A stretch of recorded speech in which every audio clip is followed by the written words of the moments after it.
আসসালামু আলাইকুম, আমি মারিয়া। আমার বাসা খানসামা, দিনাজপুর। আমি এসএসসি সম্পন্ন করেছি জমির Uddin Shah girls school and college থেকে। আলহামদুলিল্লাহ, আমি সরকারি নার্সিং এ চান্স পেয়েছি। আমি শান্তিনা রানী, আমার বাড়ি নবগঞ্জ, দিনাজপুর। আমার এসএসসি কলেজ হচ্ছে আফতাবগঞ্জ সরকারি ডিগ্রি কলেজ। আমি ঈশ্বরের অশেষ কৃপায় সরকারি নার্সিং এ চান্স পেয়েছি। আমি লাবণী রানী, আমার বাসা পার্বতীপুর, দিনাজপুর। আমার এসএসসি কলেজ ফুলহাটি ডিগ্রি কলেজ। সৃষ্টিকর্তার অশেষ কৃপায় আমি সরকারি নার্সিং এ চান্স পেয়েছি।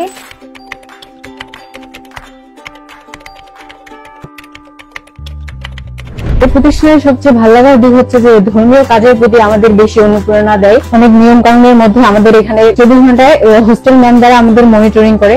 এই দিকটা আমার সবচেয়ে ভালো লেগেছে। এই প্রতিষ্ঠানের অনেক দিক আমার ভালো লাগে। এর মধ্যে অন্যতম হলো প্রত্যেকটি স্টুডেন্টের কাছ থেকে 5 ওয়াক্ত নামাজ বুঝে নেওয়া, প্রতিটি পরীক্ষায় ফার্স্ট হলে পুরস্কার দেওয়া।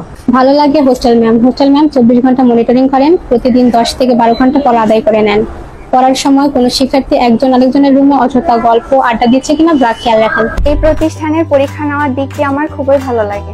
এখানে প্রতিদিন ক্লাস হয় এবং প্রতিদিন পরীক্ষা হয়। প্রতিদিন পরীক্ষায় খুব কঠোরভাবে গার্ড দেওয়া হয়, যাতে কেউ কারো দেখাদেখি করে না লিখতে পারে।